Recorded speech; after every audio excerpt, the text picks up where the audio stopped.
Si vous êtes nouveau sur la chaîne, n'oubliez pas de vous abonner et d'activer la cloche de notification. On commence.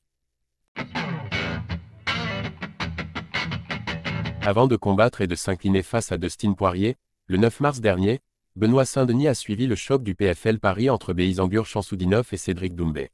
Filmé par les caméras de RMC Sport, il s'est alors fendu d'une réaction cinglante.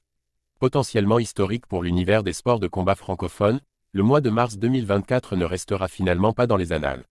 Outre le revers cuisant essuyé par Francis Ngannou, Benoît Saint-Denis et Cédric Doumbé se sont tous les deux inclinés à 2 jours d'intervalle. Chacun a toutefois pu suivre la performance de son compatriote et l'analyser, parfois de manière plus brutale que d'autres. Benoît Saint-Denis sans pitié envers Cédric Doumbé.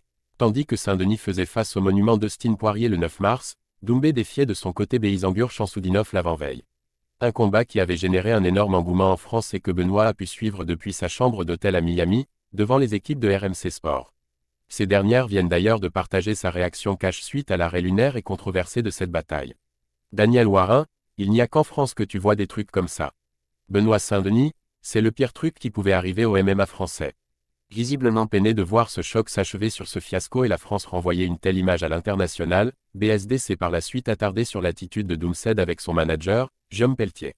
Benoît Saint-Denis, après, Doumbé ne peut choisir d'arrêter le combat quand il veut. Quand t'es coupé au pied, t'as pas le droit de dire, vas-y, j'arrête. Tu vois ce que je veux dire, Guillaume Pelletier, mais je pense pas qu'il ait dit qu'il voulait arrêter.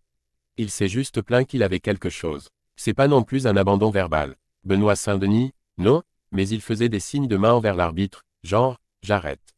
L'arbitre lui avait déjà dit une fois, non, continue de combattre, tu n'as pas besoin de te faire soigner. Il ne peut pas s'arrêter de combattre. Tu ne peux pas t'arrêter et dire, j'ai mal au pied pour que l'autre vienne te vérifier le pied. C'est pas comme ça que ça marche. Quoi qu'il en soit, le clan du Nîmois s'est accordé sur le fait que cette affiche n'a pas répondu aux grandes attentes qui l'entouraient.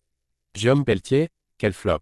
Là, la hype, elle est retombée directe. C'est une déception. Daniel Warin, c'était pas un combat de ouf. Déçu de voir le duel entre Cédric Doumbé et Baki s'achever à cause d'une écharde dans le pied de The Best, Benoît Saint-Denis a également regretté l'attitude de ce dernier dans la cage. Selon lui, l'ancien kickboxer aurait dû poursuivre malgré sa gêne.